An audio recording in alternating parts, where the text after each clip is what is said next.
Video 5. I hope this is the last one, but I think there might be one more depending on how much time I take. So, I kind of left off with talking about codes and death. I wanted to take a video to talk about a patient that I had in subacute. He was very friendly. He was very happy too. He was like one of the very few patients that were like interactive and like he openly expressed himself and stuff. He couldn't talk because he was trached, but he would mouth things to us, let us know what he wanted. He was a little stubborn, like he liked things done a certain way. He would suction his own mouth, and he would ask you when he wanted to be suctioned, and he would let you know what he wanted. But he was a very happy person. So on my last night of clinicals, I was basically running the department, and I did my first rounds. I checked on everyone. He was fine. He was completely fine. He was suctioning his own mouth. He was being very like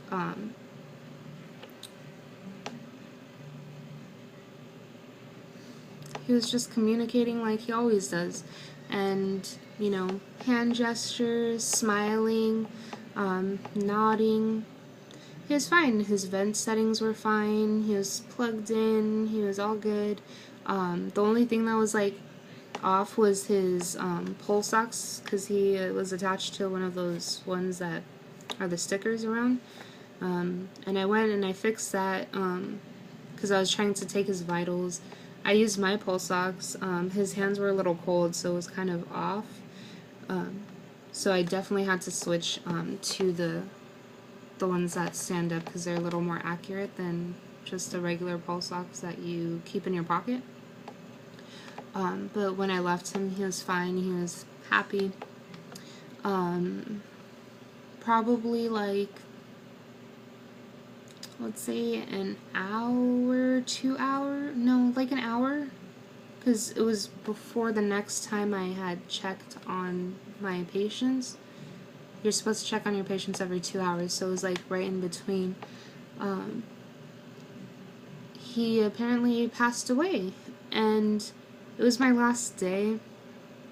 I go to the department after I was done with making some equipment, and I go in there, and my preceptor and like all the other respiratory therapists asked me, "Oh, did you check on this patient?"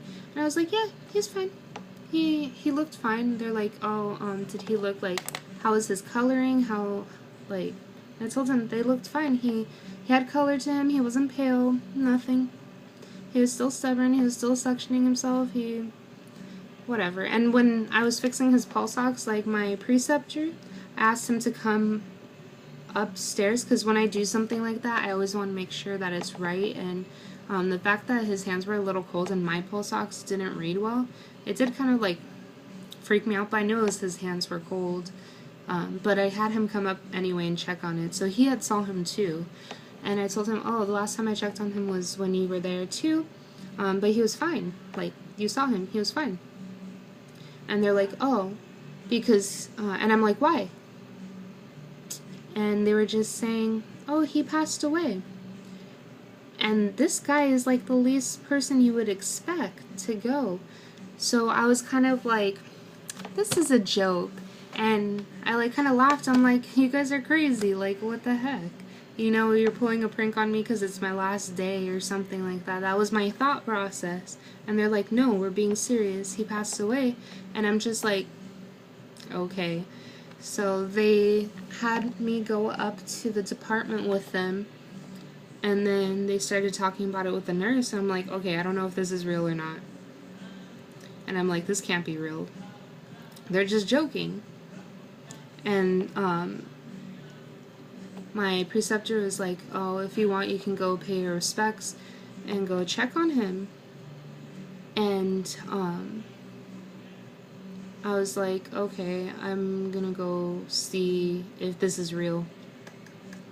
So I go towards his room, and I kind of like look in, and I see I see, like, some of his family was there, which is weird because it was past visiting hours, so I'm like, okay, this is real. And I walked past because I was like, okay, I'm not ready to deal with that because I didn't think it was real.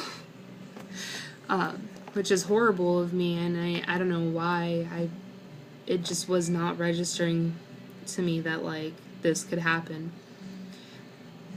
And, you know, I heard, some nurse saying that, like, he was unplugged or something, and that, like, it was our department's fault, and I'm just like, if he was unplugged, his alarm would have went off.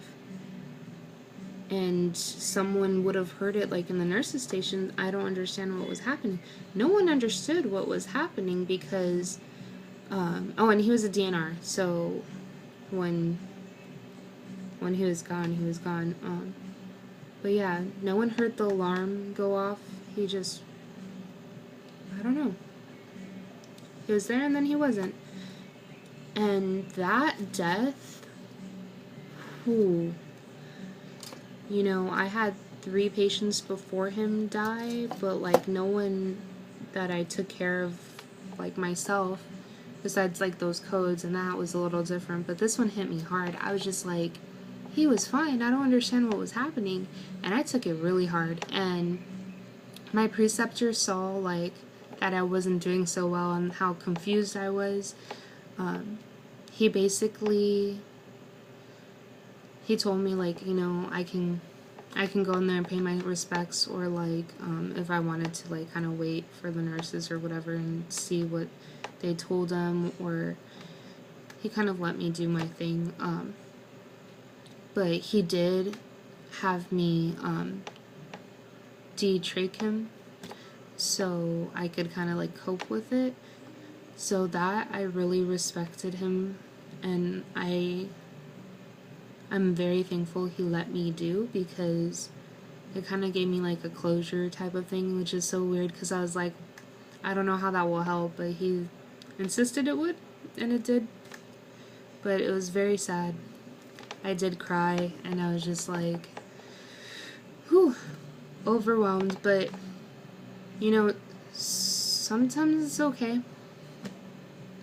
It's okay to cry about certain, like, situations. Of course, don't let it affect your job. Don't let other patients see you crying, or, like, let it affect your other rounds and stuff. Of course, I went on with my rounds, and I did what I needed to do, and, you know, I just went outside.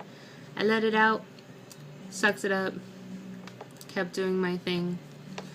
And you kind of have to do that. You kind of have to, like, just self-composure. But yeah, I don't think it's a bad thing if you have emotions. A lot of people have been telling me that I'm too emotional for this field, and to be honest, I don't think so. I think my emotions help me give better patient care, and I think that it makes me human. You know, I don't let it affect my work, so obviously I can handle. And that's going to be a future video as well, that I'm going to go more in depth of how, like, people perceive me, how I perceive myself in, like, this field, and how I feel like I can fit in. So watch out for that if you can kind of relate to this in any way. But definitely don't be ashamed if you get a little bit choked up. It happens, you know. Death is always hard. Sometimes it's more hard, sometimes it's not so hard. It just depends, and every single one is different. You never know how you'll feel about it until it happens. So, darn it, I'm gonna have to do another video for the trach change. I know I've been saying that I'm gonna talk about it, but I wanted to do these ones first, these videos first, because I felt like more people are interested in those ones than a trach change. So, watch out for the next video. Bye!